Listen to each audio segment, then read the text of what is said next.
around Courtney and Chris a lot. I think it's being around Courtney and Chris, and like Chris always made fun of me for it. Like he like bullied me, bro. Like he like straight up bullied me. He's like, why the fuck do you do this? Like this is disgusting. When is the last time you felt true happiness?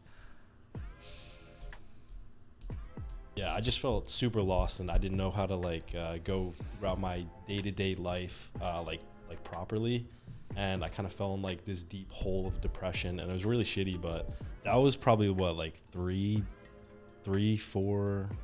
months this past year, and it was tough. This actually was so satisfying, but this guy had this giant ass, like this fucking big, like giant ass. Well.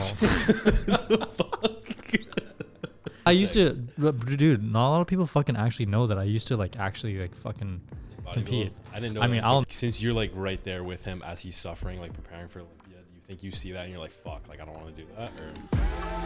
All right, what is up, Raw You Podcast, episode 36. It's been a minute since I've been on this. What was the last time you were on the podcast? I think it was with you. Am I tripping? I last time I think it was with. No, it was with all of us. I think it was with all of us. The one I did before that was with Chris, and we're just kind of explaining my origin story of how I stalked him all the way to Florida. So, yeah. But welcome back. It's gonna be just me and Vaughn. Me and Vaughn. This is the first little duo podcast we're doing, so it should be good. We have some great stuff to talk about today. And we also have, I've already stated this in our YouTube videos, but we got Mook running the podcast now. So yeah, it's gonna be fun. That's where you got to put the little cheers button. Yeah. But we wanted to kind of talk a little bit more about like, I guess just more deep personal stuff. I don't know why Mook was just like caught me at the right time of my life to talk about this shit. But I mean, if you wanted to rewind a little bit, I remember, I think when we first got into this warehouse, me and Vaughn I wouldn't say we were like too close. We were like, no, you fucking hated me. Like, I did not hate you, bro. Yes, you did. Every time I pulled up to the warehouse, you're like, why the fuck are you here? I'm like, what do you mean? That's literally what you said, bro. But yeah, we weren't like. No, I think I did. That was like friendly chirps, though. That wasn't was like, it actually? Yeah, it was like friendly chirps. I couldn't fucking tell. It was friendly chirps. Obviously, you know that now. Now I know, yeah. But no, it's been pretty interesting because I think as I've kind of like been here and I've tried to like, as soon as I like just a few months ago stepping into this role as like creative director, like I've really tried to just like. My biggest thing is I want to make everyone feel like they're a part of this team as much as they can. And that doesn't just stop at like the actual, like, I guess you could say team or staff.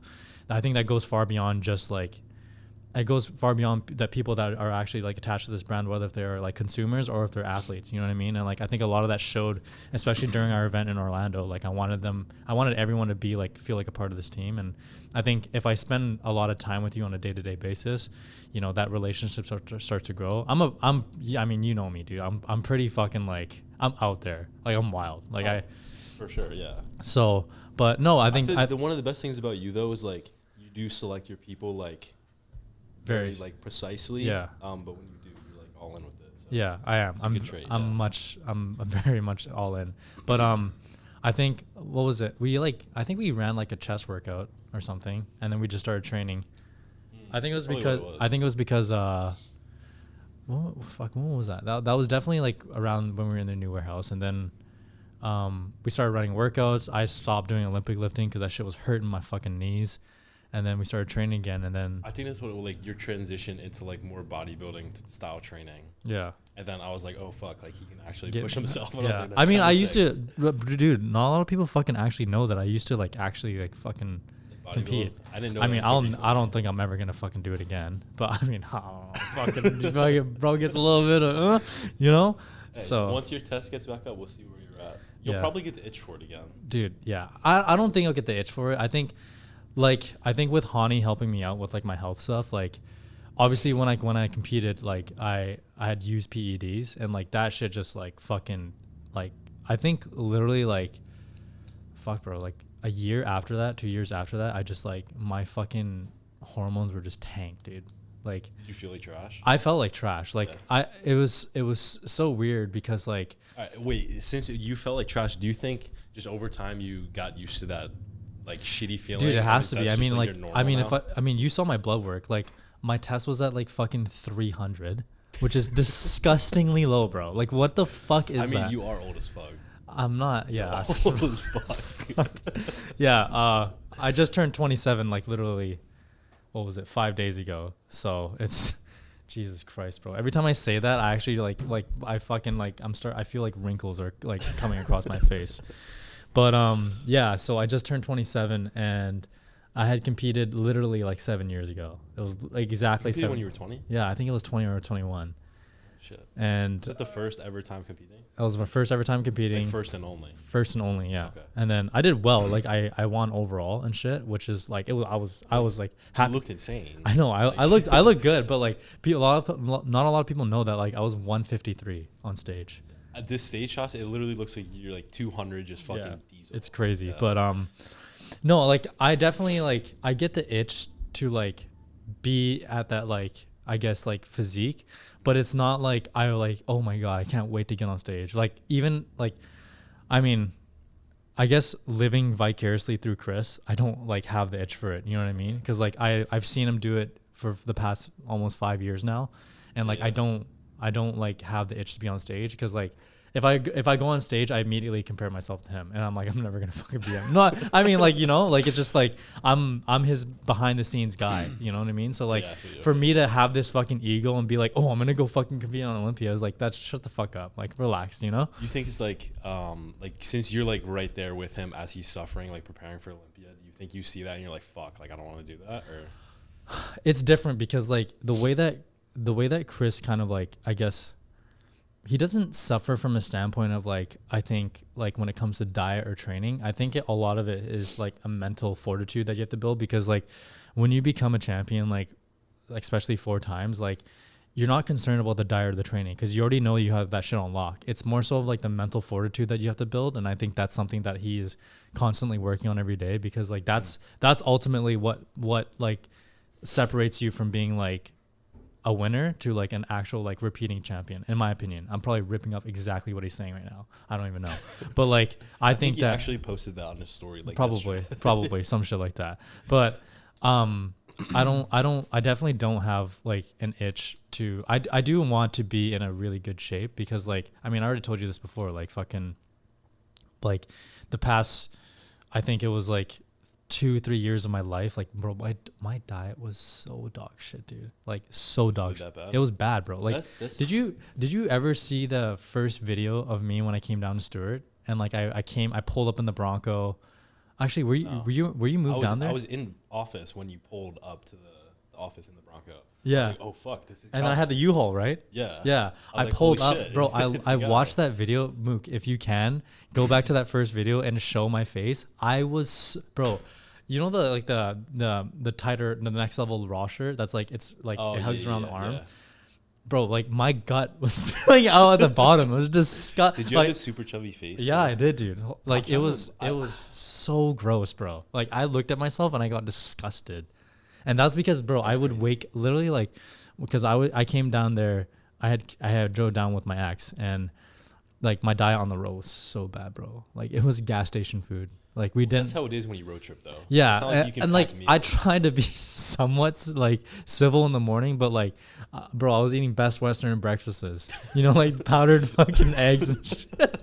Just disgusting. That's super deep fried shit. Yeah, bro. I will say though, I don't know what it is, but those Best Western sausages, they just fucking they're so good, dude. You ever been to Cracker Barrel? No, I've never been to Cracker Barrel. It's such like shit food for you. Isn't that like hype in like Louisiana? Like everyone goes to Cracker Barrel. I feel like it's pretty big here too. Really? You see one fucking like. Luke, have you been to Cracker Barrel? Once? How'd you like it? It's like that super like greasy ass like Southern food. Yeah. Yeah, bro. It's good. It hits, but it's fucking horrible for you. Yeah, but no. So like, yeah, like, dude, my diet was like Oreos and like peanut butter jelly sandwiches in the morning. Like on the daily? Yeah, and you know what my mindset, dude, you know what my mindset was? I would always eat shit food before the gym. I'm like, oh, I got to carb up before the gym. Even though I'm fat as fuck, I don't need to carb up at all. I'm like 35% body fat. I'm like, oh, I got to carb up. I'm like, shut the fuck up. Like that's such a lame excuse, bro. Like such a lame excuse. Crazy. But yeah, but what do you think switched it up? Like, dude, just, honestly, like, I think here with, or at least being around Courtney and Chris a lot. Like, I think it's being around Courtney and Chris, and like Chris always made fun of me for it. Like he like bullied me, bro. Like he like straight up bullied me. He's like, why the fuck do you do this? Like this is disgusting. And then I think I just kind of hit a pinnacle, like point where like, I think with the shit that I was going through, like, cause I was obviously like back, like I think it was like a year and a half ago, and going through, you know, a separation between me and my ex, like.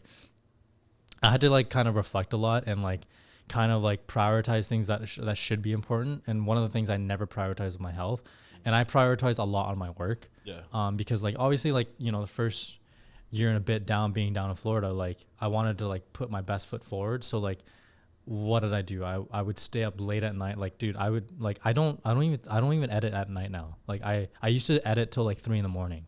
and shit like that. And like I like, so you reset everything. I mean, sleep schedule could be a lot better. Like I'm still waking up. Everybody's can though. Yeah, I still wake up at 6, but I stay in bed for like an hour. You know what I mean? Like I need to get out of bed at 6, kind of a thing, or 6:10. You know what I mean? Yeah. So my alarm's Are always. you like laying in bed, like trying to just rest? Or are you on your phone, like? I'm like laying in bed. I'm like hitting snooze. So like, yeah, it's like an hour of like snoozing basically. So I like theoretically I'm not out of bed by 7, which is like really fucked up because I could just get out of bed and just like go through that. Like, cause you know how like when you're like, I don't want to get out of bed, and then you finally get out of bed and that first 10 minutes, like, oh fuck, I'm like, I'm fine. You know what I mean? Yeah. Yeah. I mean, if you look at it in a different way though, I think it was like a Huberman thing that we literally just looked at. When you're laying in bed, not moving, like you still get that, like, it's not sleep rest, but you still get that, that like quality of whatever it is. It makes you feel better throughout the day. Yeah. It also doesn't help that my bed is like soft as shit, bro. Buddy spent $3,000 on a bed, bro. Dude, it's the best bed I've ever spent. It's the best bed I've ever slept on. Like literally, I'm not gonna lie, like my back's still a little pretty fucked up from legs yesterday, but like just sleeping in the bed, it like helps because like it was intense. But anyways, I need to get on that wave. Yeah, bro, I sent you the link. You I have a $300 bed, bro. It's literally a rock. Sleeping on a Target bed, bro. Yeah, no kidding. This guy's got to get fucking sponsored by Casper. But no, like I switched everything up, dude. Like I started working out properly again. And I wasn't doing bodybuilding training, but I was doing Olympic lifting, and I started cleaning up my diet a little bit more. And that started to progress harder and harder and harder. And I think, yeah, a lot of it had to do with Courtney and Chris, because like, I think the one biggest thing too is like, I was at a point where like, I needed to, like, in order to increase my productivity, my creativity, my health had to come first. Oh, yeah. You know, and like now, like when I wake up at like 6 now, and like I'm getting there. Like I wake up at 6. Sometimes I come to the office at like 7 and I edit for the first 2 hours before anyone gets in, and like that feels so much better than fucking staying up till 2 a.m, you know? Cause like, yeah, sure, I can go to bed at 3 and then wake up at like 9:30 and rush to work, or I can just wake up earlier and edit. And then, you know, I feel like that's the best way to wake up too. Rather than having blue light before you go to bed, you have blue light in the morning, you know?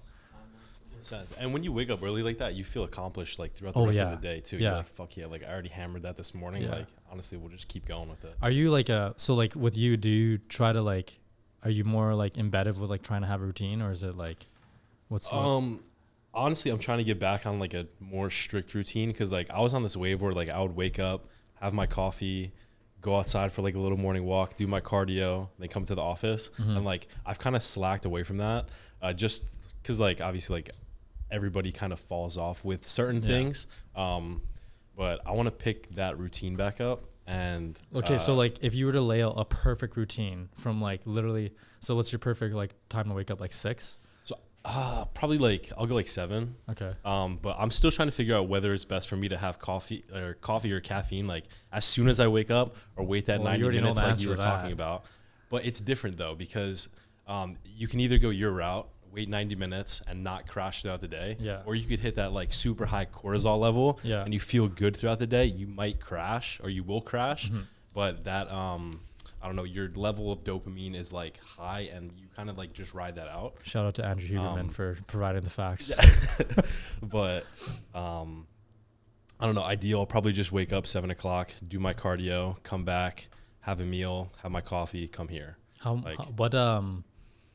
What cardio do you just do, like treadmill in the morning? No, I do the soccer mom cardio. I'm the freaking elliptical. Oh, really? Yeah. Damn. Bro, it toasts you though. Like I can do like 300 calories in 20 minutes, and it's like, that's ideal. Bro, okay, so I'm buying a Peloton soon because like it's a bike, right? Yeah, it's a bike. Okay.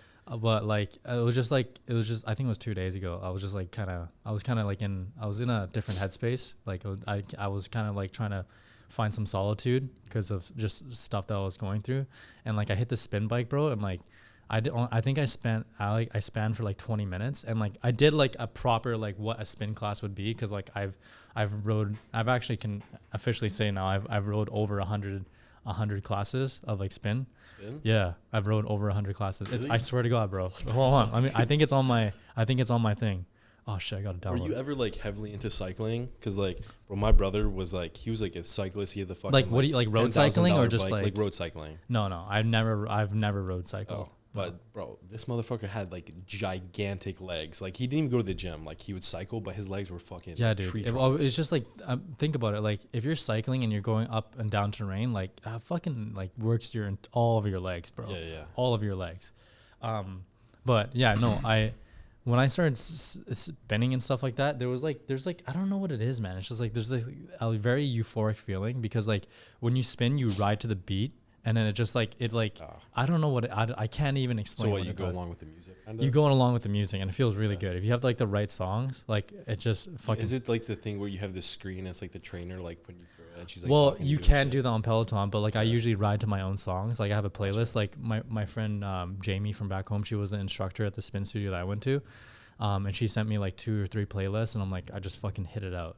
Gotcha. And it was really dope. But like, dude, if like it's really hard like to get into spin when you first do it. It's just like, especially for you, like what would happen, like what I noticed, because when I started doing spin, I was still in like my hypertrophy like training. So like when I did it, my legs got pumped. So like it hurts because like your shit like just doesn't feel like it's moving. So like the first few classes, it's like training legs every single day. It's like training legs, but then your body starts to realize that it's like, oh, I'm not doing a leg press, you know. Yeah. And then I'm gonna go like full bodybuilder with this. Do you think like if somebody like fucking Chris or like any like normal bodybuilder, if they started doing spin like consecutively like every single day, do you think their legs would shrink? I think so. Because of that? I think so. Because like the way it's the last thing I need, right? Yeah, I know. But like I think well for them, like the way that their muscle like, and I'm gonna completely get ripped apart if I even say this. So just please guys, do not fucking tear me apart. But I'm using complete bro science right now. But I think that because of how they train, which is like heavy load with high volume, if you go down to something that is like not as resistance based, but it's more endurance based, yes, 100% you'll fucking lose your legs will shrink. I mean, that's even what Hani was talking about, like when you get deeper like into a prep and you're like, oh, I'm gonna start using lighter weight and just do more reps, like you're gonna lose muscle. Straight up. So like you gotta still train as hard as you can with like the given energy that you can expend. You know, depending on what your caloric intake or your macros are or whatever the fuck it is. But yeah, no, I definitely will shrink your legs. But like, I think with me, because like I have a lot more energy, and I think I want to do spin so that I can like actually eat a little bit more food. And honestly, I just love it. Like honestly, like I don't have a desire eat, like, the more shitty food. No, like you just eat more food in general, not shitty food. Like I'm at a, like with my health too, I'm at a point where like I don't really like, it's whatever. It's nice to have crumble once in a while, but like when I eat it now, I feel like shit, bro. Yeah. Like, and I'm happy that I'm starting to feel like that. Well, maybe I'm just fucking old, but I don't know. But like I just feel so much better when I have like clean food. I've noticed that, bro. I started buying Mountain. It's like good energy. Yeah. You get. Well, I don't eat like your bland ass fucking like. Okay. Non-seasoned It's seasoned, bro. It's literally. It doesn't look seasoned, dude. It is. I maybe see some pepper flakes, but then that's. No, but my go-to is literally like it's a garlic salt blend with like other herbs in it, and it's it's good. Trust. No, I need to show you how to cook some ground beef, bro. Fucking you gotta use some. You gotta use some sauce with it. Sauce. Yeah. So like, I'll put sauce on it occasionally. No, not on it. You cook with it. What kind of sauce are you talking Get like about? Nando's. Like hot sauce? Kind of, yeah. I can't do hot sauce. That's the Bro, thing. there's like, but I literally Nando's can't has do like it. garlic sauce and stuff like that, and it's like it's there's I don't even think there's calories. Well, I there's think it's the pepper though. Like the pepper they put in the sauce. I get the worst the- acid reflux from it. the And bro, guts my be bowels are bubbling? just running after that. So yeah, I can't handle that. Okay, so you can't handle spice then. I can't handle spice now. Damn, that Not in the sucks, bro. slightest. I fucking love spice. I do love too. Spice. It's horrible because I can absolutely dog like 24 wings. Like my go-to is like that mild, like hotter buffalo. Yeah. But I just can't. Dude, do it. that's another thing too. Is like I can't even fuck with like wings takeout anymore. Like I like a while ago I was just like fuck it, I'll just have some wings. I ordered like what was it called, Wild West wings or Wild West wings, Wingstop. I got like so we have a chain up in Canada. It's called Buffalo Wild West or some shit. Maybe I could be completely wrong, but like usually, bro, I could usually dummy like 24 wings like easily. I had like 6 wings from Wingstop, and I was like, what the fuck, dude? Like it just like I couldn't finish the rest. It's because they just fucking dip their shit in like They're greasy as hell. they're so greased, bro. I couldn't do it. when you make them yourself though, like you fucking air fry them or like bake them. Oh like, yeah, wings I'll are so dummy good. them. Yeah, I'll they're so dummy good. them so easily, dude. Fuck, we gotta. We're talking about chicken wings, bro. We're gonna get deeper. We're gonna get deeper. Don't Should worry. I run it or look at the? Yeah, the run the cues. Run the cues. His cues are gonna be all bodybuilding because you didn't add. That's fine. That's not. I said deep stuff. I literally said deep stuff. They're gonna be some sauce movements. How deep is your butthole, boy? Hey, that's Nino. So Damn. when will Calvin compete? One more we already talked about that. Sheesh. It's all about the gym. A bunch of stuff: body dysmorphia, Like, steroids. what's the body dysmorphia thing? Have you ever dealt with body dysmorphia? If so, how do you handle it? Yeah, I have for sure. You do on a daily basis. So, Yeah. I mean, it's fucking hard. do you when think that's make because social of just media. because of being an influencer? Yeah, because you have to hold like you necessarily don't have to, but like at least the way that I kind of perceive it is like my content does the best when I'm shredded and I look better. I don't know if that's a mental thing, and like I just feel better when I, or If you want to give your input, They can't hear me. What do is you it mean? on? No. Why not? Your mic too, bro. Your mic too. Mike too. We're gonna let Two Mook check. join on this. He's gonna be our host. But No, what I was thinking was like the reason why content does better when you're peeled versus whenever you're on a bulk is just about like being marketable. Like, and that's the you biggest look thing. like a of- fucking unit, and everybody's like, "Wow, like I want to look like that." Yeah. You know? yeah, no, I get you. Yeah. Well, I mean, you gotta start wearing aloe, bro. That's for one. All right, we literally went to the mall and I tried it on. It's not my style of clothes, Dude, bro. I, It's you know, not okay, my style. Also, disclaimer: literally, the last YouTube video that Mook posts, I'm wearing the exact same shirt, so everyone's gonna think I don't wash my clothes. But fucking whatever. I actually have I think I have 3 of these shirts, so they're just so comfy, dude, and they fit nice. No, it was comfy as hell. It looks weird on me. Like I look feminine wearing it. Bro, trust. That's why I didn't even like come out and like show anybody that. Oh my god, bro. All right, but yeah, body dysmorphia. It's fucking. I feel like everybody struggles with that in some sense. I don't think for me, like, I don't think even when I was like fat, I didn't really struggle with it because I was just like so fucking give a fuck. But I don't think I don't think I've ever like really like had an issue with it because like I just kind of like I've always like kind of loved the person that I am. So I've never really had to like look at myself in the mirror and like, oh dude, like you're disgusting, like, or something like that. I'll look at myself in the mirror sometimes. I'll be like, damn, bro, like you gotta shred some weight off. But like, we'll never be to the extent where I'm like, oh, you fucking pig. Like you gotta go eat 3 grapes and a peanut tomorrow. And that's it. You know what I mean? 3 grapes and a peanut. I don't know, but I definitely have struggled with it in the past. But I don't think it's like a big thing for me. And I think it's less of a big thing now to me because like I'm focused more on my health rather than like how I look. And obviously being healthy, you know, the side effect, or not side effect, the benefit of being healthy is you get more aesthetically fit, right? So it's just like a byproduct of that, I should say. Yeah. But yeah, I think everyone that works in this space though, influencing, no matter what you do, if you're in the fitness industry, you're gonna have a little bit of body dysmorphia. It's a given. You know what I mean? Mm-hmm. It's just understanding how to mitigate it and understand it, right? But I think the biggest thing too is like you can't really like, or you shouldn't at all like compare yourself to other people. no, That's you like fucking, that destroys every sense of fucking confidence you have. Mm-hmm. Yeah. Yeah. I mean, I do the same thing, like as far as comparing myself, but I don't compare myself to like a body standpoint. I compare myself to a creative standpoint. Like I'll watch like a bunch of other creators like videos and shit like that. I'm like, fuck man, how the fuck did he do that? Like, why can't I be like that? Like You I do could that. always want to be the best at like what you do. Mhm. I don't think that's like a toxic thing. No, I think that's like, I mean, if you really think about it that way, it's like an imposter syndrome, but people can have imposter syndrome when it comes to their body, you know, like, Oh, true. like comparing themselves to other people. Yeah. So, yeah.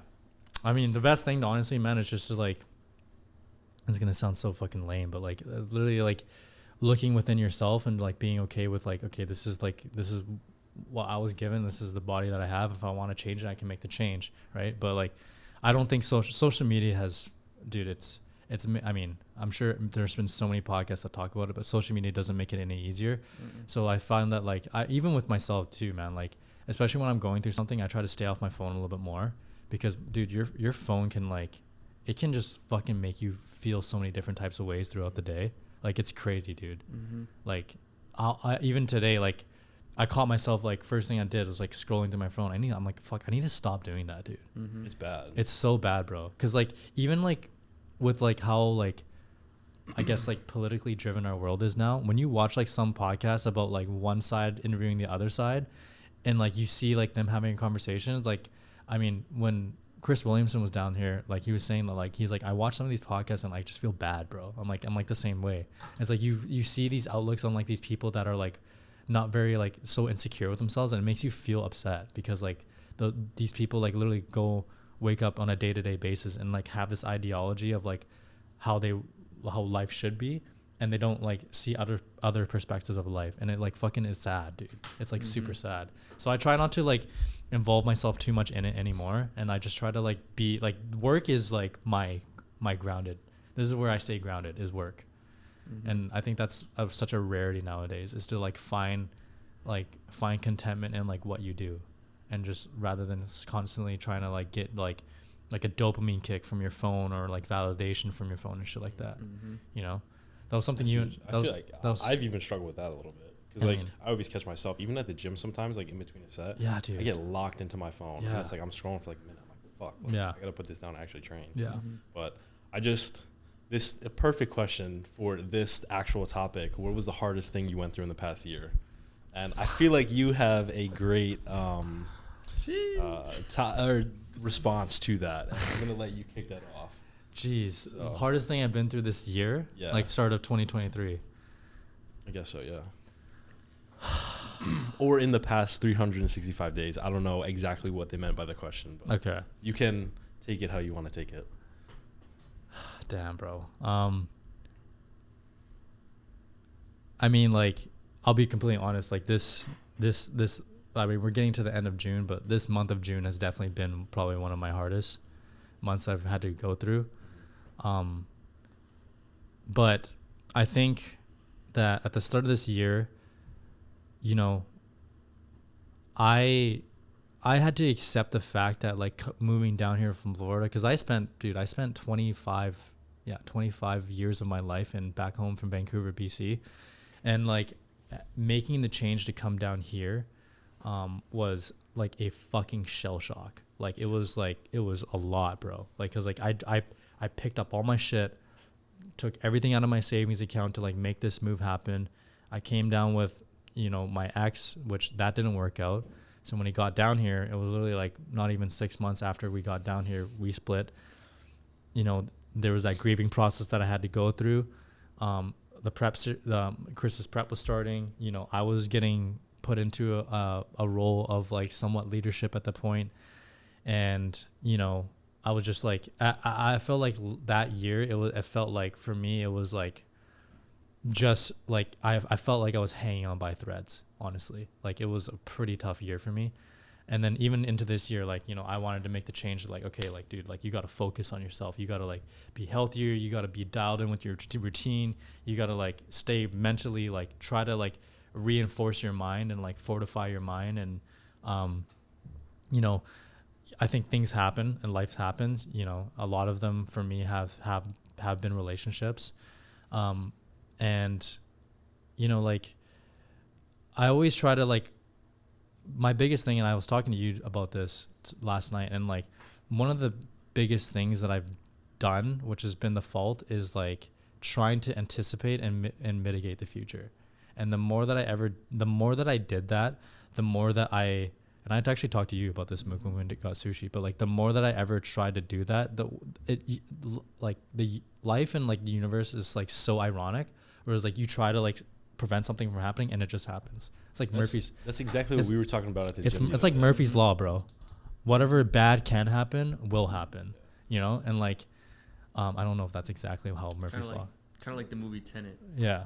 Like whatever's destined to happen, I feel like is going to happen regardless of like, obviously you can change like certain things throughout your day and like try to mitigate or go around like different obstacles, but whatever's going to happen is like, I feel like that's already set in stone, written away in a book somewhere. Like, but you can only do so much to actually change that. Yeah. And like now one of my biggest things is I try to just surrender to what happens like moving forward. And that's hard, dude. Like I can say as much as I want, but like it's still going to take me days and weeks, if not months, years, trying to like actually accept that like that perspective. But I can definitely say that this month for me in June has been really, really hard on an emotional level as well. And you know, I try not to think of like the things that have caused me like, I guess you could say like pain or hurt. But you know, I think when situations happen, you have to grieve through it, and you have to grieve through it properly. For me, it takes a while because I'm a very emotional person. I'm super sensitive, like super emotional. And like you were saying, like when like, you know, that like I'm very selective with the people that I choose to be like very emotional with. And like when I pick you, like I go all in, you know what I mean?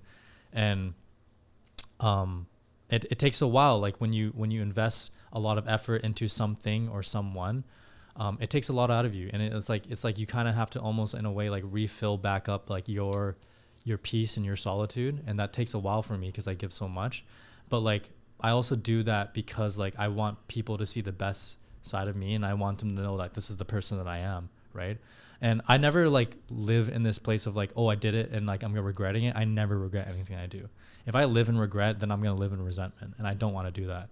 But I think the biggest thing for me that I can say that I'm grateful for is like the position and job and the career that I'm in right now. Because if I did not have this job and I did not be doing all this stuff with like Chris and stuff like that, like I don't know where I would be. Like this job and this company and what we do keeps me so grounded, and it gives me a purpose that like I've always wanted. And like I always look back at it like, this is why I'm here and this is what I need to do. And that's why I always try to instill with like our athletes, our team, and like people that I'm around, like this is my passion. And I only hope my biggest hope is to like show people, like I want people to feel how passionate I am, because I want them to feel that in their life as well.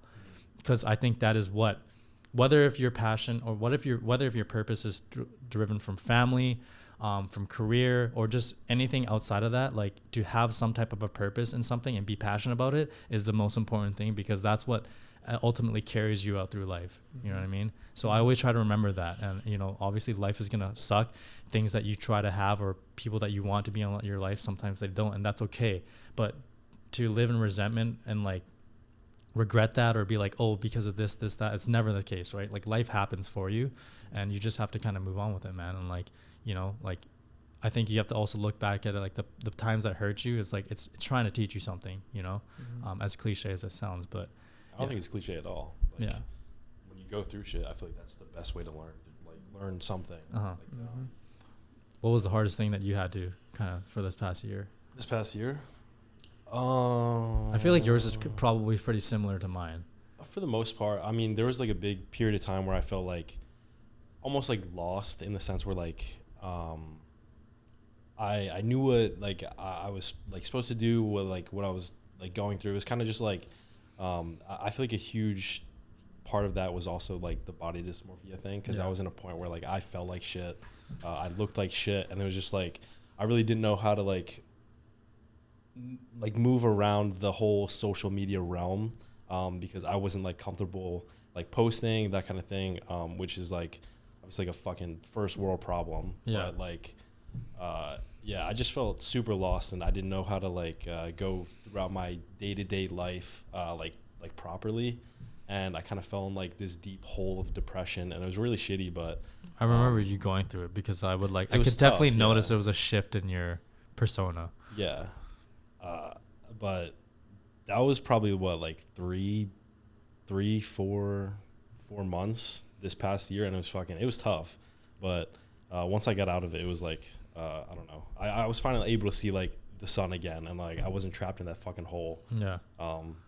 But I think that, yeah. I mean, do you find that like, especially with like the point that you're at now, like you're, it's not that you're transitioning, but like, not only are you at this level of like a high level influencer, but like you're also in a point where like you're transitioning to like your brand into a business. So like, do you find that you have like conflicting thoughts with that because like you want to run a business, but at the same time, your part of the business is your branding as who you are? In a sense, like I kind of want to just dive straight into the business and like prioritize that. But like what made the business was the whole social media and like influencing thing. So I can't just like put that on the back burner. And now I'm starting to realize that that's going to just push the business forward. So I just got to learn how to like balance the two equally and like obviously move forward with both. And even like I kind of related it to like seeing how Dom manages business, and it's like he doesn't have social media, so like he can just dive straight in and just like focus on that. But like with Chris, he is this Bum Energy, C-Bum Fitness, all his shit, and he also does social media, and I'm like, fuck, like I just gotta be like that.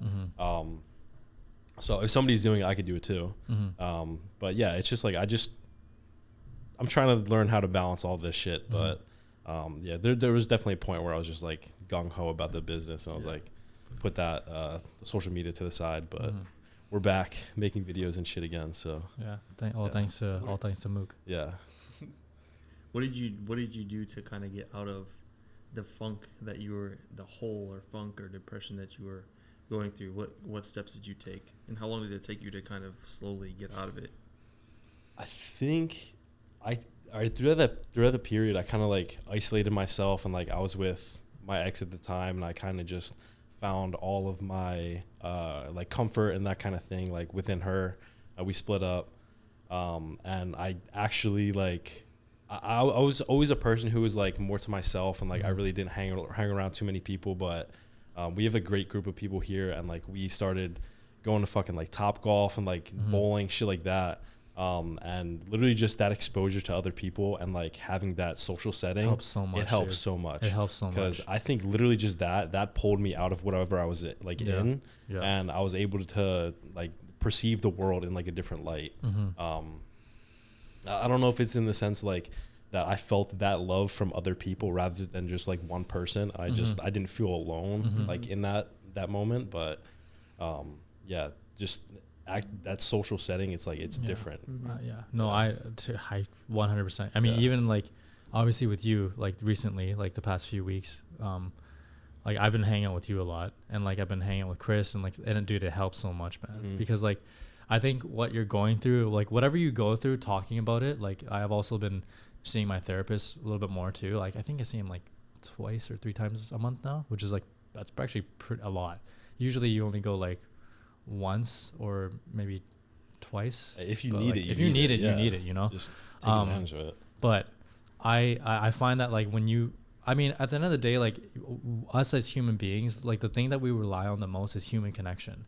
So like, yes, there's a certain part of you that needs to have like some solitude and like know like yourself and like get to learn yourself and be with yourself. Like that's important. But like, again, at the end of the day, we're human beings, and like the things that we thrive off of is human connection, and having human connection with people that you are close with and that you trust is like, it's very healing. You know, like I don't like to think that like you, it's yes, you can be strong and try and do things on your own, but that's just not how it works, dude. Like you gotta have people when you're you. in that like when you're alone like that, and you like kind of try to push through things like by yourself solo like all the time, it almost disconnects you from society. And it's like it's literally just you against the world, and it's like it's tough when you like go against certain things. Yeah, because when you do that and when you build this complex of like, oh, it's me against the world and like, I'm independent, I don't need anyone, that what you're doing there, yes, sure, it helps you in the time, but what that does, I feel like it blocks you off from allowing to have people in your life. Yeah. Like you're literally blocking off like the potential of like having like love and like and like connection with people that actually choose to be vulnerable with you, because you just think that like you don't need it, but like you do though. Like you really do. Like we all thrive together. It's just you have to find people that like are kind of like on your wavelength. And not saying that like anyone that has come into my life hasn't been on the same wavelength. I think it's more so like a lot of it is just circumstantial to like situations, but like I think for the most part, like it's like you can't build this like idea that like you're okay with going on life on your own. Like you need people to be there and to keep you grounded and also like hold you for accountability as well. Yeah. You know, I think you can build like a certain type of like independence and solitude with your own, but like with other things, like you need people like around you, you know, like you need family, you need all that kind of stuff. And I mean, if you're ever in a situation where like you aren't given those things, like just know that you are not alone in it, and like you can find those people and those people will come into your life eventually, right? It just, you have to open yourself up to the world in that sense. But I like, for me, like I've always heavily relied on like communicating as much as I can when I'm going through something. And I don't know if it's because I'm trying to seek validation or if it's because like I just like talking about it, but I just know that like, you know, a part of grieving, like it is good to communicate as much as you can, but that's something you don't do as much. Communicating? So, yeah. I feel like when you're going through something, you don't talk as much. Not in a bad way, but like you're a little bit more like, because like, I do like to keep certain things to myself, which it could be a toxic trait. No, I think you're just introverted that way. No, I'm a very introverted person. Yeah. But like when I was going through that whole lull of fucking whatever I went through, I communicated it literally to one person. I didn't tell anybody else, and it almost like cut that connection with the outside world. Nobody knew what I was fucking going through. Yeah. But I feel like that is one thing that I started like getting a lot better at was actually just like talking to people about my emotions, because I started seeing Brian after that. That helped a lot. And me and Vaughn had the same therapist. We did. Shout out Brian. He's the boy. But once I was able to like talk to one person about it, it was a lot easier for me to continue to do that and like branch out to other people. I haven't really went in depth with you about certain things, but I've definitely talked to you about the majority of my shit that I've been through. But yeah, it's just like once I was able to break that barrier of like that initial communication, it was a lot easier to do. Yeah, because I feel like with stuff that like if you've gone through something really, really hard in your life, like you have to have that like level of like emotional trust with someone to be able to trust them with like what you're sharing with them, because what you're sharing with them is super vulnerable. And when you can get to that level, like it's kind of like, you know, it feels like it gives you a sense of security that like you can have that some person to not lean on, but like trust that like and communicate with. And like sometimes when you talk to people, it's not even trying to get input back from them. It's just so that you can kind of almost just vent to them and then get it off your chest. Get it off your chest, man. Get it off your chest. And if they have something to add to it, then they can. But like that's not what you're going to them for, right? It's just something that you like to get off of your chest. It's almost in the same way, like similar to like journaling, like rather than writing it down, but you just talk to someone. I feel like even like journaling's helpful, but when you talk to somebody else about it and like you can not only hear their input, but like I feel like telling somebody is so much more valuable. Because the more you talk about it as well, the more you gain insight on the situation or whatever it is. Oh, for sure. You know, like it's kind of like it's almost it's like doing reps, right? It's like you keep doing this rep one way, but then you start doing it a different way. Like, okay, this is kind of working a little bit better. You know, it's kind of the same thing with communicating. Like you tell the same scenario over and talk about the scenario over and over again, but then you start to get different perspectives and you kind of come at it a different way and you're like, okay, I never thought about it that way, or I never thought about it this way, right? But I think you can go down a bad hole with that as well, because I think with telling people stuff, like talking about it too much, because I feel like this is something that you can definitely over communicate. Yeah, because this is what I do, and this is something that I need to work on. Is I will talk about it like a decent amount of times, and then what you end up doing as a human being is like you almost build a narrative, like, and you want to like, because like you want to because again, like I said, like the biggest fear as human beings that we have is uncertainty. So what you do is you try to build a narrative around it so that you can believe that narrative, and then it gives you like some type of peace, but not in a good way. You know what I mean? Because you want to believe something, you want to understand something. So what you do is you build a narrative, and you do that by talking to so many different people. You get this person's opinion, you get that person's opinion, you get that person's opinion. You try to take the parts that you like of each person's opinion, you put it together, and you're like, all right, this is my narrative, and you go with it, and like that's not good. And you believe it too. That can be so toxic. That's so toxic. I mean, if you bro. if you say something enough, you're gonna start to believe it. Yeah. Like, No, naysayers are the worst people, because it's like if you're a smart person, then like you're a smart person, but if somebody close to you tells you you're dumb enough times, then you're probably gonna start to be like, oh wait, am I actually dumb? Yeah.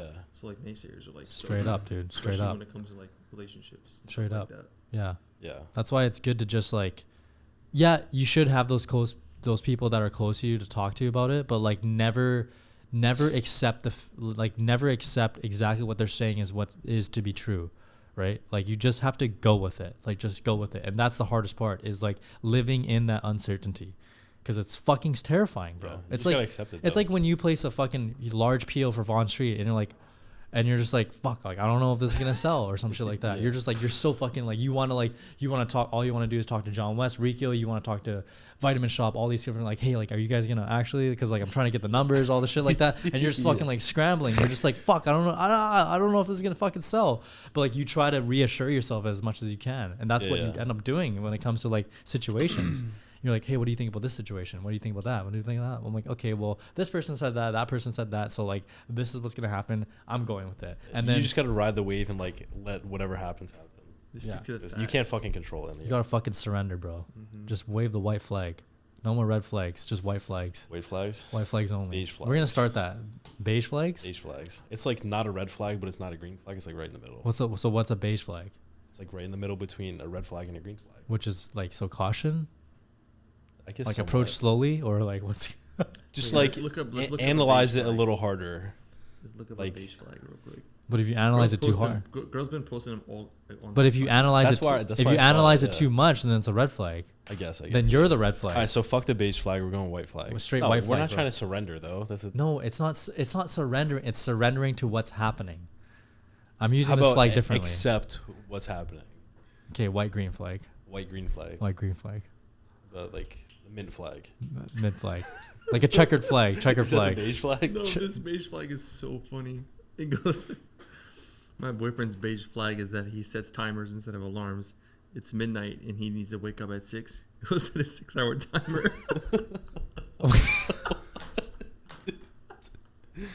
Wait, what? You said a 6-hour timer instead of just like.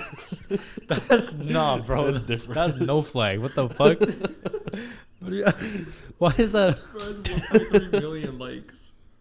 3 million likes. 1.3 million Oh. likes. Who bro. sets a It's 6-hour so- timer, bro? fuck? That's so fucking weird. It's a new Why wave. can't you just set an alarm every day? That's crazy, bro. A fucking 6-hour timer? Yeah, that's weird. That's so funny. Like, I have to get exactly 6 hours of sleep. I guess that is kind of smart though, because like you're not gonna go to Not bed. really. Well, if you're not gonna go to bed exactly at like, you know, like if you're If you go to bed late though, you're gonna sleep in and you're gonna miss your shit. yeah, I guess. If I go to sleep at fucking 2:00 in the morning, I need 6 hours. I'll wake Yeah. up at 8 and then I'll be late to the office or some shit. Yeah, that's true. That's true. That's ridiculous That though. was so 6-hour funny, bro. timer. That's I mean, if funny you as have hell. no schedule, I guess it works, but it's definitely not fucking Yeah. healthy. It's not optimal. All right, run through your other cues here. Let's see The what other they're cues. at. Damn, bro. Fuck. Getting We gotta get the people hype on not touring, Tyrosine. Tyrosine. Tyrosine. Tell 'em about We it, need bro. our own like revive L-tyrosine. That stacked with caffeine, just Dude, Yeah, we do. I wish there was a camera on me right now. Dude, Just I've had pop brain in real fog. quick. I've had brain fog for like 2.5 months, maybe longer. And then you start taking brain and L-tyrosine. No, dude, I took L-tyrosine, and literally within an hour, I've had the most mental clarity Really? I've had in the past 3 That's months. crazy. I can't Yeah, it's remember the fucking last time. awesome, dude. Dude, I was like struggling so bad. Well, have 'cause you been sleeping properly though? I went on. This is a long rant, and I can't do It's this a good long one. rant off camera. Okay. But That's fair. dude, it's insane. Yeah, send it. I don't know if it's too similar to the other one, but it's like, when is the last time you felt true happiness? It's a good one. Fuck, Bro, that's good. And these are great. You should just post on your story like these are great questions, guys. But And all the other ones are about the PEDs. So. oh, nice. When was the last time I felt true happiness? Fuck. Dude, mine is right now. Like Usually it's like facts. fully content with everything. getting out of that job, Yeah. getting my freaking mental clarity back. Tyrosine. Back to doing what I love, videography and editing. Yeah. Like that. Like And you have creative control now? Yes. So like, dude, yeah, I feel amazing now. Better. I haven't felt this good in like 6+ months. That's good to hear. Yeah. So when they say like, I guess I can't pick apart the question, but like, I would definitely on a honest level, as of right now, like it's not that I'm not happy right now, but like I'm definitely just, I think for me, I'm still going through something. So like I can't say like fully like I'm 100% like so like happy. I am happy with my life. But like emotionally I'm not like there yet because I think it's because I'm just going through something. But I think the last time I felt true happiness, like just like everything felt like it was just the world was perfect and like my life was perfect and like I just like could cry. I want to say it was probably just like a week and a bit or 2 weeks after I came back from India and Dubai, I think. You want to dive into that, or Why was it so great? I think it was because like I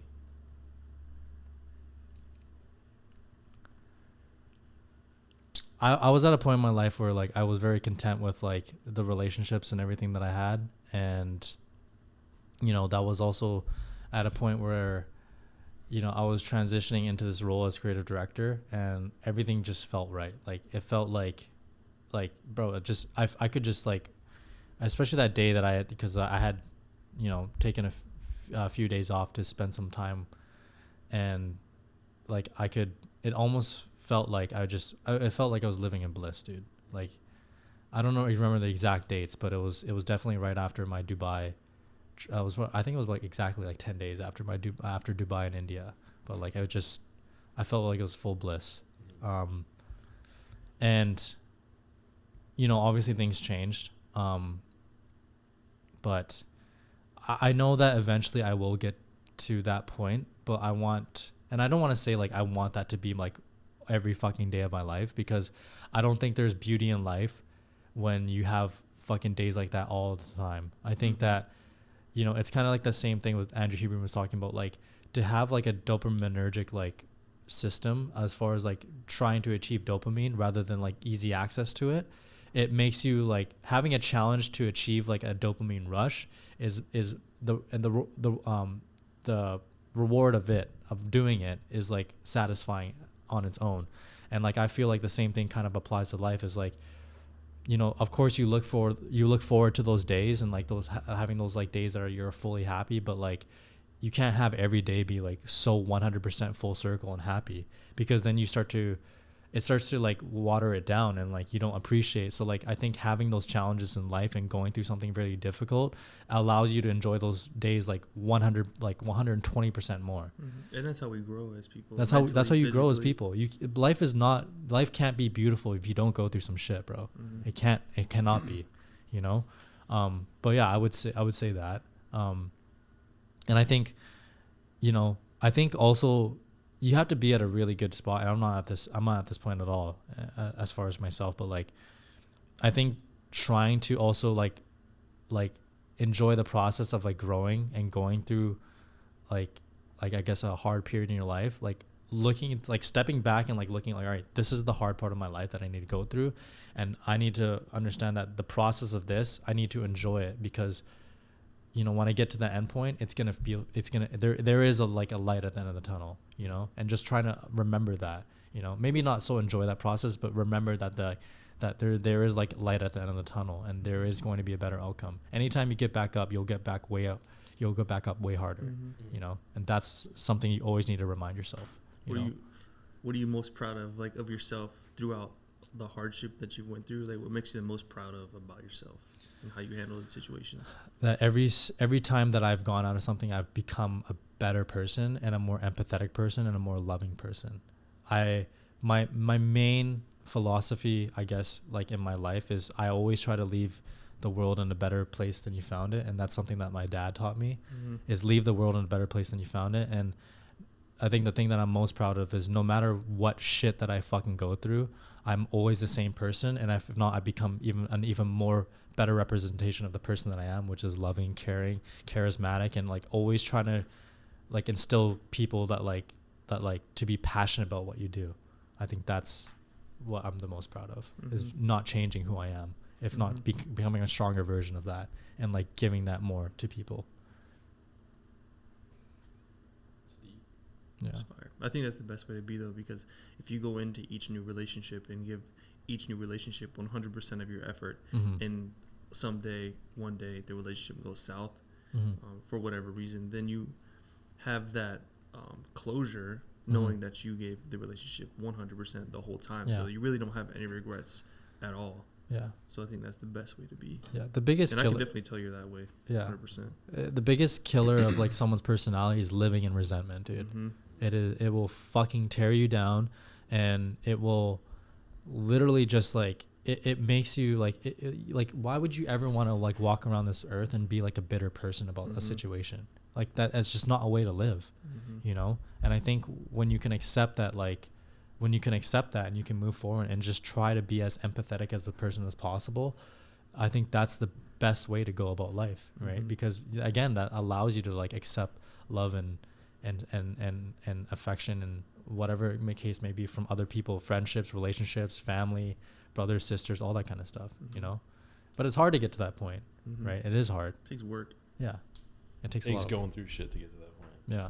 Would you say that like you're at a point now where like, I mean, let me ask you actually this: what kind of what Mook said about like, when was the last time you were the like pure fucking like happiness, bliss? Like you're just like damn, like there's life. like two things that like stand out to me, and obviously they're separate times, but the most recent one, and it wasn't as, or I'll start with the highest point of happiness. That was probably like when I won my show, and I don't, obviously like, dude, winning, the feeling of winning was great, but putting myself in like a different situation where I felt super uncomfortable doing, especially going into the prep, not really wanting to do a show. It was just like a great feeling that it was a great like turnout at the end of it.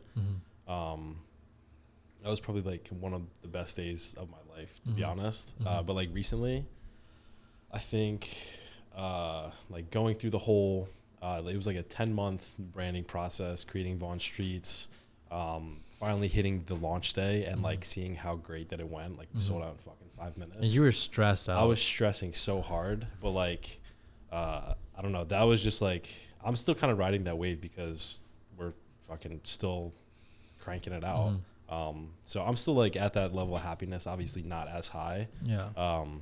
But yeah, I think that's just like, yeah. And I think it's good to like still be happy and like, but like you have to hit baseline sometimes. Oh yeah. For like sure, it's good to hit baseline, because if you don't have baseline, you don't know what good and bad are. I'm definitely baseline right now, but like, able to look at it in a way that it like makes me excited to do more for the company. Content. And like, yeah, you're content. But obviously I'm still fucking like hungry. I want the company to be huge. Of course. Yeah. And that should never really stop. Yeah. But yeah, no, I think your baseline should always be contentment. And like when something goes well, then you can appreciate it. Right. And then when something goes wrong, you try to reflect on your baseline and like things that are actually still happening in your life. Right. But yeah, dude, fuck. I mean, I know that, and here's what I will say. I always, it's always funny because I usually always go through something. I don't know if it's just like life is just ironic that way, but I usually always go through something like just around when Chris starts prepping. But like, I know that like, demon mode gets activated. Yeah, literally like literally just like that forbidden pre, you know what I'm saying? But I always like, I think the biggest thing as like the person that I am and like why I've been able to grow is because like the times that I've gone through stuff, it's always like lined up perfectly when Chris's prep series starts. And like, bro, I had turned, that's destiny right there. Like, all this shit's meant to happen for a reason. Like I I turn fucking like absolute savage mode. Like, you go literally God mode. Yeah, like I like, especially for last year's prep series, dude, I was fucking on it, dude. I was doing 2 shorts a day, fucking YouTube video every second day, clean edit, like everything, dude. Like I was fucking on my fuck. On savage mode. Yeah, and like this year, bro, especially with like the new camera that we got. Oh the FX3. my god. The FX3. No, dude, I got a red. Even better. This shit about to look like a Netflix doc, bro. No, for real. I'm fucking like, yeah, whatever. You know what? I'm still probably gonna be going through this grieving process for a while because like of how emotionally invested I was in the situation. But I always like to look back on it as like I'm really glad that I was, because like I look back at it now as like, yeah, sure, things obviously didn't kind of pan out the way that I had anticipated, but like I still look back on that situation and I'm like I still like love and appreciate it so much, because like what I know is that I was the person that I was and I didn't change. I was who I was and I showed my absolute character, and that never changed. And I think that's what I'm proud of, is I didn't change as a person.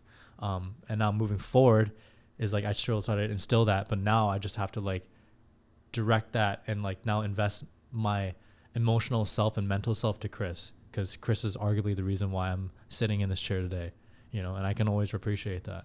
And I think it just kind of lines up that way. And I mean, you know, now that like our team has grown, I've gotten closer with you. Mook's now here. Our team's expanding. Like I think everything's a dope fucking team here. Yeah, we have a fucking So bro. sick. Like Dude, big shout out to Michael Smith, just Merc, because he's the reason why I'm here too today. yeah. 100%. I think we have such a fucking solid crew, man. And like, of course we're a young team and we're learning a lot. We're all learning, but like at the end of the day, like that's the beauty of like being such a young company, is like the people that come on now are destined to grow with us. Like this is the starting point. This is the foundation. So like you either move with, I've always used this quote, but like I've heard you say this so many fucking times. Move with us or without us, like straight up. Like, are you gonna like let's go, 100%. you know? So, and I'm excited, dude. Like next year is gonna be fucking wild. It's hard. We to have even so like, many shit that we're doing next we year. have so much shit going on, but it's like hard to see where we're gonna be at in the fucking the next year. It's like, bro, the warehouse is already full. What the fuck? The are we warehouse gonna do? is crazy. Like it blows my mind. And I remember Dom saying, he's like, bro, if this warehouse is full within the next 6 months, he's like, I'm just gonna I'm dipping, dude. But like it already is, dude. And like we're still trying to acquire the next side of it too. So it's just like, well, I don't know if we are, but whatever. But like it's just so crazy. Like I remember like in the old warehouse, Hobby was like stacking pallets, like pallets on pallets to the roof, which he shouldn't have been doing. And now we're already doing it in this warehouse that's like fucking 3 times taller. Yeah. Like it's crazy, dude. It's so wild. Like it's actually such a beautiful thing to see. But even like as a brand, like fucking social media wise, everything wise, Yeah. The amount of people we have on as athletes, who we have, like, just there's so many possibilities that it's like it's fucking mind blowing to think about it. My biggest thing that I always want, especially for Raw, is I don't want us to forget like the roots of The like culture.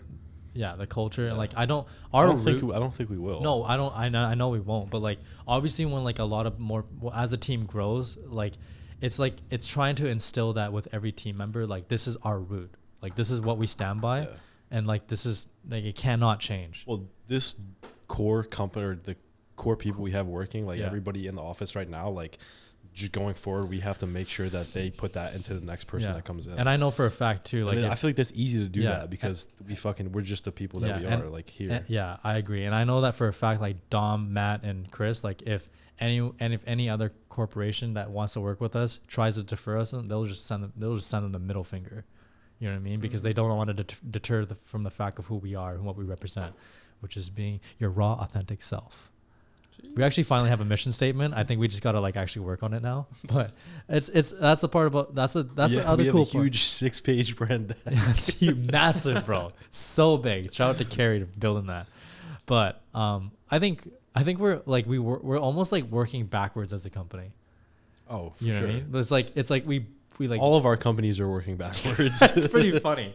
It's like we like blew up. We have like all these like things that like most companies have worked for a long time, and like now we're trying to work on the other stuff that you should have probably worked on at the start. Yeah.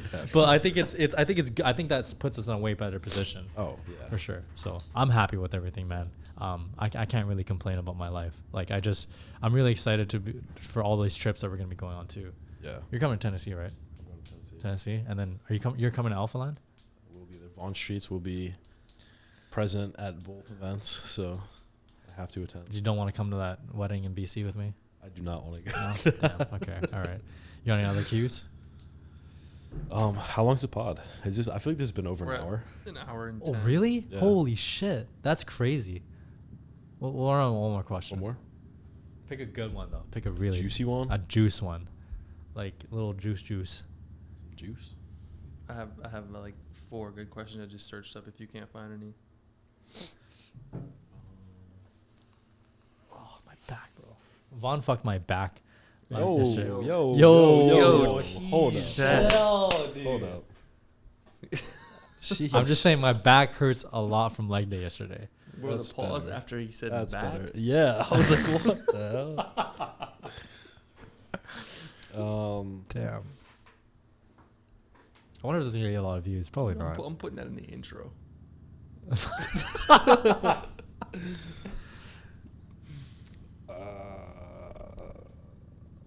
Let us know also, guys, like if you guys like these kind of podcasts where you go super deep, where we go super deep. I know Chris and Courtney go pretty deep when they talk, or like when we have other That's people. different. Wait, what? I don't know. You might have to bleep this out. Bleep this out. But it says, "Why is cock the only thing Calvin ever thinks about?" Bro, who sent that? Boonie Badger. Why is? Yo. That's crazy. Yeah, bleep that fucking shit That's out. crazy. I got some questions here if you can't find one. Yeah, honestly, it's all about fucking. All right, I'm going to read you guys questions. You pick which one you want to go off of. All right. Would you rather be able to talk to animals or speak every language? That's hella deep. The fuck? That's crazy. That's not deep. I just read the first Speak every one. language, easy. What's your worst fear? Where do you see yourself in 5 years? Are there any conversation topics that might make you feel uncomfortable? All right, going off the worst fear though, I literally encountered that the other day. So I was cleaning up my room, trying to be a responsible adult.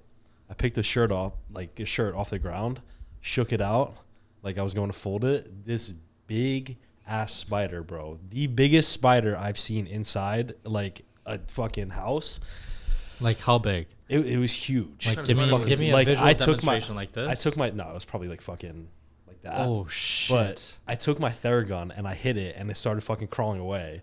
Like it was that like it took the fucking hit. I literally hit it like 3 or 4 times, What bro. the fuck is this? I A was spider or like, a puppy? This motherfucker. Dude, I saw a giant cockroach the other day I don't fuck in with my any types shower, of bugs. bro. Bro, It's a okay. brand new So I building. saw this one video on YouTube. It was YouTube Shorts, and it was like, you obviously you guys are seeing the spiders in Australia. Like they Fuck that. That's, Bro. I don't want to go to Australia because of that well, reason. dude, when we go, we're gonna be staying in hotels. It's We're different. still gonna be in fucking Australia. Yeah, but we're gonna be in like cities. Like they don't live in cities, bro. They live in like the outskirts. Oh, you talk to the spiders? No, You call I've them been up? to Are Sydney, you bro. there? I was in Sydney for Pulling up? 20. Yo, pull up, bro. Vaughn's here. You're like, I bet. Shows up in a little fucking Tonka truck. No, but I went to Sydney with Chris. There was no fucking spiders. Although I will say there was a beetle that landed on my shoulder, and it felt like a bird parked its ass on my trap, dude. No way. It was so big that I thought someone put their hand on me. Like with how much weight this thing had. I don't. The worst part is, I don't even know what it looked like. All I felt was this. It felt like a hand was on my shoulder. And I literally looked behind. I was like, someone touched my shoulder, and they're like, "Don't move." And then one of my buddies, he just came and fucking like right on my back. I'm like, "Why the fuck did you hit me?" He's like, "Bro, you don't even want to know what was on your back." I was like, "All right, say less." Fuck that. But yeah, definitely like some type of pterodactyl or some shit. You ever have like a spider like on your body somewhere and you like smack the shit out of yourself on accident?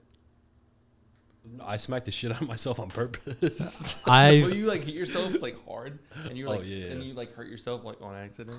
And Makes me anyways, sorry, going back to what I was saying. So This actually was so satisfying, but this guy had this giant ass, like this fucking big, like A giant ass. well.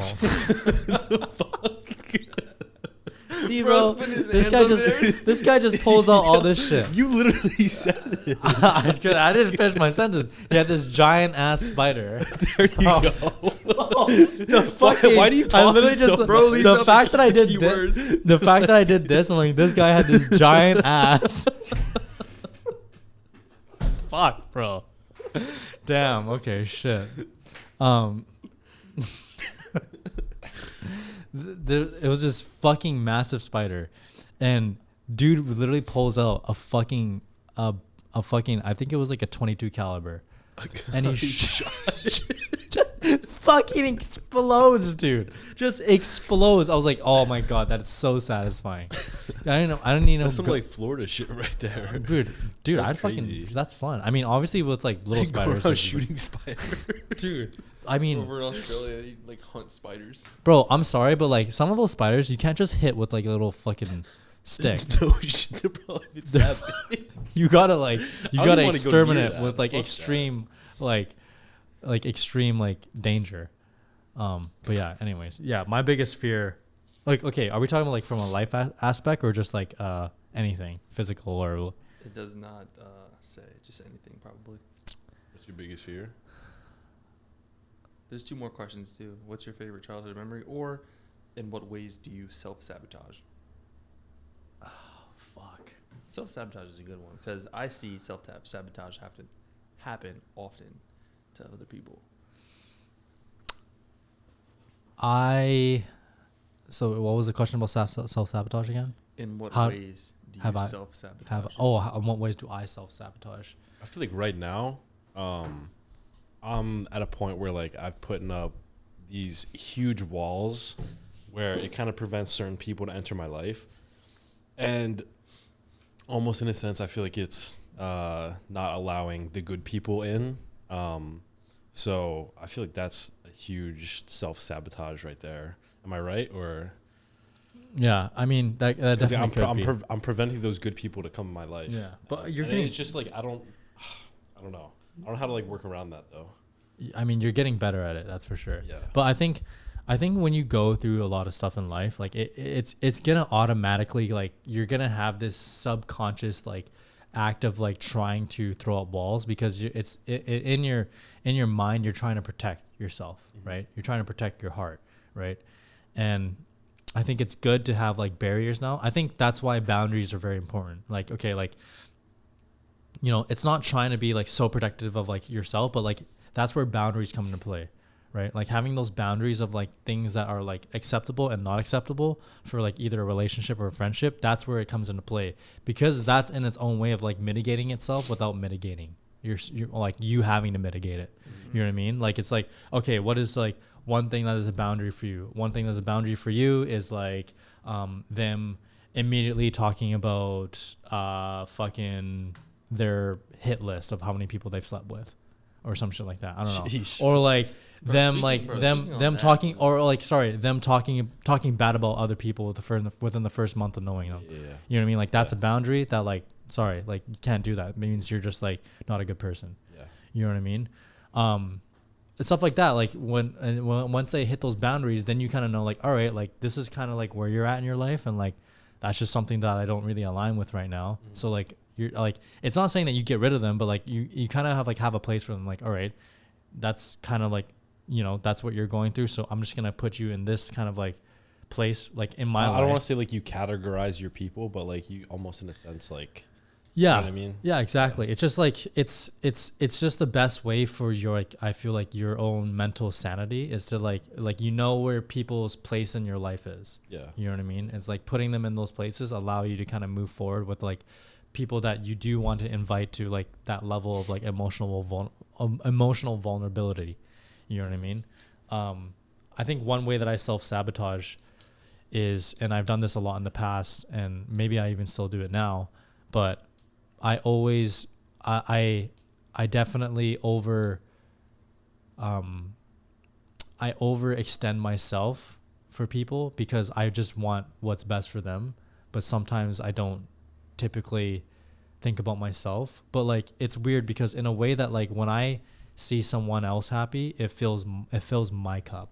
And when I know that someone feels safe and stuff like that with me, it fills my cup. So like it's kind of like a thing where like I can sometimes go a little bit over top with it, and I end up expending myself, and then that person isn't able to take on the things that I'm trying to give to them, if that makes sense. And then I overdo, and then that's when I start to like definitely notice that like I'm expending a little bit too much of myself for something that is almost like not a lost cause, but it's like it's not really going anywhere, But like again, like I said, and I've stated this several times, it's not because that I regret it later. It's just that like, maybe I need to like learn to maybe not do that as much and like try to like go with what like the flow is rather than like always constantly do that. Because again, like you can still it doesn't matter who you are. Like if you're like the strongest person in the world, you will still get emotionally exhausted, just as you get like physically exhausted when you do something too much. It is a real thing.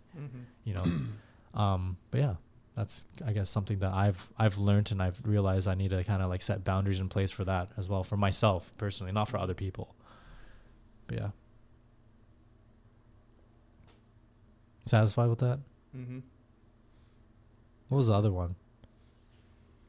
Dude, my self-sabotage is like terrible. What do you do? I assume things. I have the facts on paper. Yeah. And then I create this narrative, information that I'm assuming, and then I create this narrative and I stick with it and I believe it. Yeah. And then that's another one. I just like go and I like go to somebody with this narrative and I'm like, this is what you're doing, and they're like, bro, what are you talking about? Yeah, like dude, this whole time, bro, I like genuinely I always believe create it. scenarios like Dude, just in it's my so head. bad. Well, I think everyone does it, bro. Yeah. Like I fucking did it so much. Like you create scenarios, dude. Yeah. And like it's not good. It eats you alive too. It literally does. Yeah. It literally does. And it's literally something that's not even true in the slightest. And then you find out the truth and you're like, bro, I'm so stupid. Yeah. Yeah.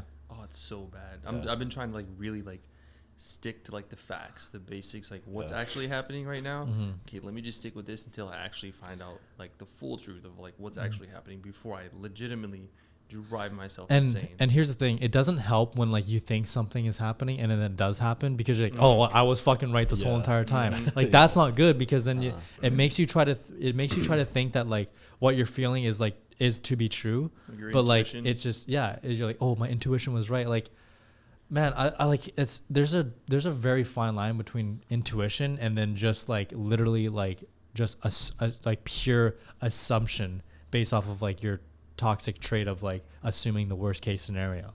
There's a very fine line with that. And like I think you can go in with your intuition, but like it has to come from a place that isn't so emotionally like charged. You know what I mean? Like you can follow your intuition in the right way, but if you're emotionally charged by it, you're not really following your intuition. Actually, if it's a gut feeling, you gotta ride it. Like just fucking go with it. But yeah. Sometimes I have a hard time figuring out which is gut and like which is intuition. I get confused and I'm like, oh yeah, this is my gut. But really it's like my intuition. But if it's emotionally driven, then it's like probably inaccurate. Yeah, exactly. And it doesn't, again, like I said, it doesn't help that even if it is that emotionally driven like intuition, and then that like something happens where it's the exact same way that confirms it, it makes you think that like, oh, like I can trust my intuition, but like you really aren't, And that's what I mean by like trying to anticipate the future and stuff like that, and then like it's just like just let it go, dude. But like to get to that point, again, like I said, it's so fucking hard, but that's something that we in human beings, like we can't marry ourselves to narratives, because like it's a 50-50 chance of life of like what if it's gonna happen, right? So let it just play out the way that it needs to, and then just kind of like, okay, and it played out, where do I kind of go from this, how do I carry myself on, right? Like sulking and grieving you should do, because then you're able to reflect and process, but like to do it too long, like it's gonna, like you said, it's gonna eat you alive, and that's just not necessary. You got to move on with life, man. And in whatever way you can, I think remembering those moments and appreciating for what they have done for you, even because like you can't look at memories and stuff like that and be like, oh, that was a bad point in my life. You got to look at it like, this is what happened. Look at the good in everything before you can, like, I think you should, every memory, you should always look at the good in something. Never reflect on like the bad, because again, that's how you build just always yourself. use it as a lesson. Use it as a lesson, yeah. And like I'm grateful for the things that I've gone through this month, and I wouldn't change a damn thing. Like, cause like I was myself, and what I went through is who I am, and I wouldn't change it. You know, and I appreciate everything that happened, and I'm grateful for it. But yeah, but I think that's gonna be. How long is this motherfucker? Pod. Hour 24. Well, Episode 36 is Episode the longest podcast. longest, deepest, most emotional. Me and Vaughn try not to cry. Mook too a little bit, but yeah, if you guys like this kind of style of podcast, because we got pretty fucking deep. Well, we could definitely we could have gotten deeper, but I feel like when you definitely hyped it up a little too much. Yeah, but I feel like when you try to go deeper, you have to actually explain details, and like that's just something I don't really like. It's not really necessary to explain like detail oriented stuff in here. Exactly. Yeah. But I feel you. no, I think we went as deep as we can. You just pretend to cry now. Yeah, just. But that's a great way to start it too. Yeah, just. But yeah. Anyways, thank you guys so much for tuning in. If you guys like this style of content and getting super deep, senti boys, I like to call it. Senti boys, sentimental, senti boys. Okay. Like I used to run a podcast. You know that? You ran a podcast. Yeah, we'll talk about it later. But yeah. Anyways, thank you guys thank you for watching. See you in the next one. Peace.